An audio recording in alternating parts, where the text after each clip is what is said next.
मौलाना फजलुर रहमान की हुकूमत के खिलाफ एक बार फिर घनगरज। शाह इस्लाम कॉन्फ्रेंस के खिताब में कहा कि 2018 के तनहा 2024 इलेक्शन की धांधली ज़्यादा है। ये हुकूमतें नहीं चलेंगी, अवाम के सामने सरखम तस्लीम किया जाए। फाटा से मुतालिक फैसला अवाम की मर्जी के बगैर किया, हुकूमत को गलत फैसले पर पछताना तो पड़ेगा। फाटा का इंजमाम का फैसला गलत और एक तरफा है, कबाइल नाराज हैं।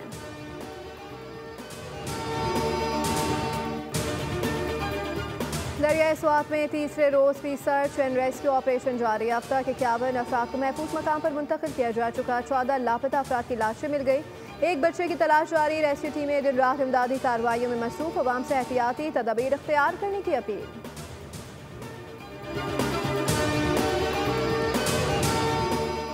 और मानसून का पहला स्पेल कराची से रुखसत। मानसून हवाओं का एक और सिलसिला 5 जुलाई से सिंध में दाखिल होगा।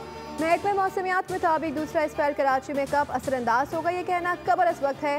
मानसून का सीजन 3 माह पर जुलाई तक सितंबर तक मुहित होता है। कराची में मौसम जुज़वी अबरालूद और मरतूब रहने का इम्कान है।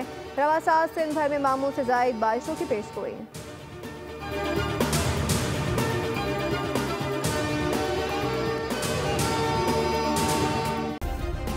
सब्सक्राइब करें और बेल दबाएं ताकि कोई खबर रह न जाए।